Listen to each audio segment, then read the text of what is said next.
Hello नमस्कार दोस्तों, स्वागत है आपका अपने YouTube channel royal Sharma current affair में।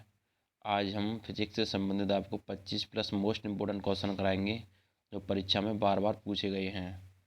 चलो वीडियो को शुरू करते हैं। हमारा पहला क्वेश्चन है, सूर्य की ऊष्मा पृथ्वी पर किस प्रकार के संचार माध्यम से आती है? तो इसका आंसर है विकिरण के द्वारा। जो हमारे सूर्य की जो ऊष्मा होती है, जो पृथ्वी पर जो आती है हमारी, तो जिस संचार माध्यम से आती है वो हमारी विकिरण के द्वारा आती है। इसके आगे केल्विन में मानव शरीर का सामान्य ताप क्या है? तो इसका आंसर है 310 केल्विन। यदि हमारे मानव शरीर का यदि केल्विन में तापमान पूछे तो आएगा 310 केल्विन। यदि फ़ारेनहाइट में पूछे तो आएगा 98.6 और यदि डिग्री सेल्सियस में पूछे तो आएगा 37 डिग्री सेल्सियस। ये तीनों आपको हमने पहली वीडियो में डिस्कस किए थे। इससे आगे है, एक ब्रिटिश ऊष्मीय इकाई किसके बराबर होती है? तो इसका आंसर है 252 कैलोरी। जो एक ब्रिटिश ऊष्मीय इकाई है हमारी, वो हमारी 252 कैलोरी के बराबर होती है। इसके आगे नेक्स्ट क्वेश्चन है, अच्छे उत्सर्जक अच्छे अवशोषक होते हैं, यह नाम किसने दिया था? तो ये नेम दिया था हमारे किरचॉफ ने। हमारे अच्छे उत्सर्जक होते हैं और अच्छे अवशोषक होते हैं, ये हमारे जो एक नियम बना था हमारा, जो ये नियम हमारे किरचॉफ ने दिया था। इसके आगे है, पारे का हिमांक कितना होता है? तो इसका आंसर है -39 डिग्री सेल्सियस, जो हमारे पारे का हिमांक होता है। इसके आगे है, ठंडे देशों में कारों के रेडिएटर में पानी को जमने से बचाने के लिए क्या मिलाया जाता है? जो भाई जो ठंडे देश होते हैं उनमें कारों में एक रेडिएटर होता है जिससे पानी को भरा जाता है। जो पानी जो ना जमने के लिए उसमें एथिलीन ग्लाइकोल मिलाया जाता है, जो पानी रेडिएटर में ना जमे उसमें एथिलीन ग्लाइकोल केमिकल मिलाया जाता है। इसके आगे है, जब बर्फ़ पिघलती है तब उसके आयतन पर क्या प्रभाव पड़ता है? तो इसका आंसर है आयतन घटता है। जब जो बर्फ़ पिघलती है हमारी, जो बर्फ़ पिघलती है उसका जो आयतन जो प्रभाव पड़ेगा, उसका जो आयतन घटता है, आयतन जब बर्फ़ पिघलती है तब। इसके आगे पारे का क्वथनांक कितना होता है? तो इसका आंसर है 357 डिग्री सेल्सियस, हमारे पारे का क्वथनांक है। और यदि इसमें ये पूछे, यदि पारे का हिमांक पूछे तो -39 डिग्री सेल्सियस। अब यहाँ पूछा है क्वथनांक, तो 357 डिग्री सेल्सियस होता है। इसके आगे, अधिक ठंडे देशों में पानी की पाइप फट जाती है, क्यों? तो इसका आंसर है क्योंकि जमीन पर पानी फैलता है। जो ठंडे देश होते हैं, जो पाइपों में जो पानी भरा हुआ होता है या पानी चलता है पाइपों द्वारा, तो जो जो पाइप जो फटते हैं वो पानी बर्फ़ जो पानी अंदर जम जाता है पाइपों के, तो पानी जमने पर फैलता है, इसके कारण ही पाइप फट जाते हैं ठंडे देशों में। इसके आगे, ताज़े पानी का हिमांक बिंदु क्या है? तो इसका आंसर है 0 डिग्री सेल्सियस। जो हमारा ताज़ा पानी होता है, जो हिमांक बिंदु है उसका, वो 0 डिग्री सेल्सियस है। इसके आगे है, थर्म किसका यूनिट है? तो इसका आंसर है ऊष्मा का। ऊष्मा का थर्म एक यूनिट है। इसके आगे, बादल किस कारण वायुमंडल में तैरते हैं? तो इसका आंसर है उनका घनत्व न्यूनतम होता है, या उनका निम्न होता है। जो बादल जो तैरते हैं हमारे वायुमंडल में, उनका घनत्व न्यूनतम होता है, इसलिए वो वायुमंडल में तैरते हैं बादल। इसके आगे है, गैस ज्वाला के सबसे गर्म भाग को क्या कहते हैं? तो इसका आंसर है नॉन ल्यूमिनोस जोन कहते हैं। जो हमारे गैस ज्वाला का जो सबसे गर्म भाग होता है उसे हम कहते हैं नॉन ल्यूमिनोस जोन। इसके आगे, पानी का घनत्व किस तापमान पर अधिकतम होता है?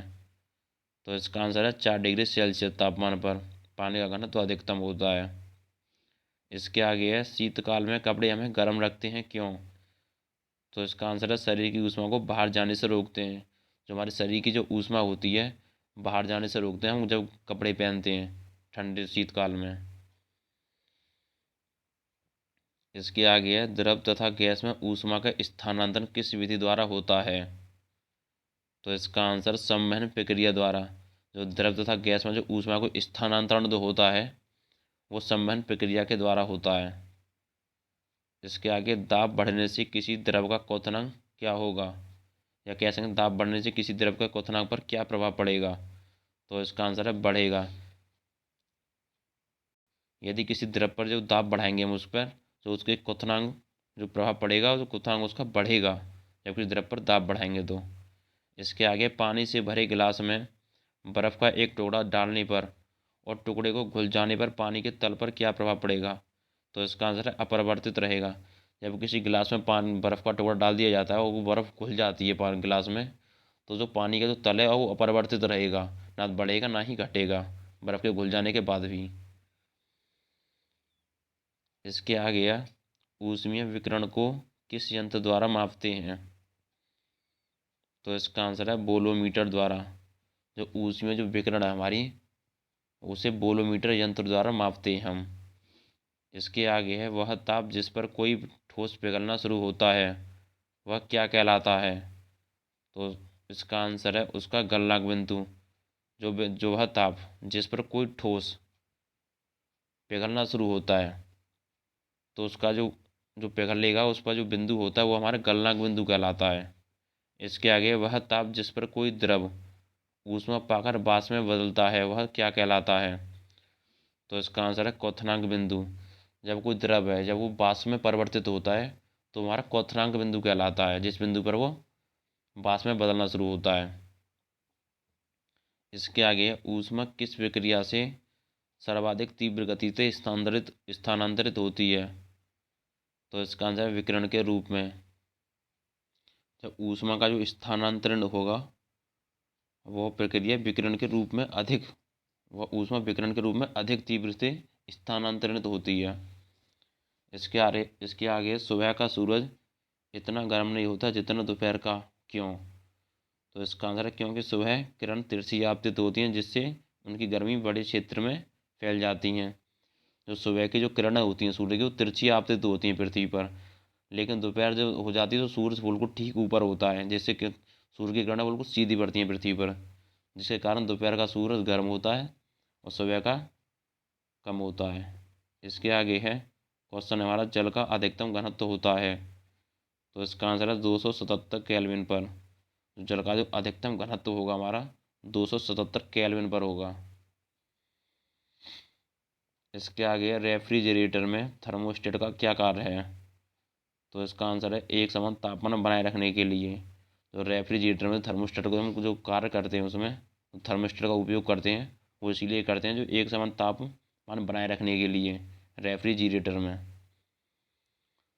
इसके आगे है निम्न तापीय इंजन का अनुप्रयोग कहाँ होता है। तो इसका आंसर है रॉकेट प्रौद्योगिकी में। या न्यूनतम इंजन का अनुप्रयोग कहाँ होता है।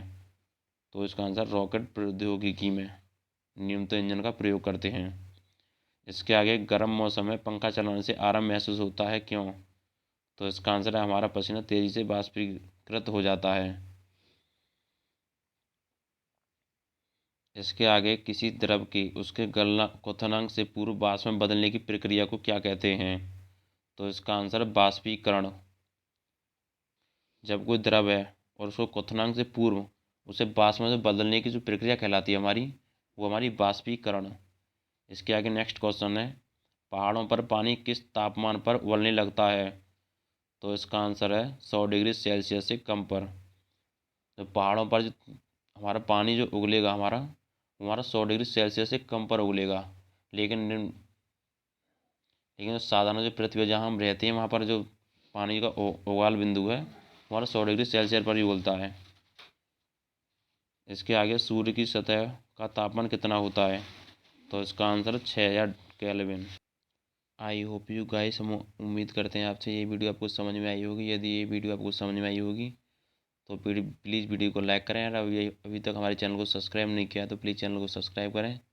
इस चैनल पर हम आपको फिजिक्स, केमिस्ट्री, संविधान एवं हिस्ट्री से संबंधित डेली एक वीडियो प्रोवाइड कराते हैं।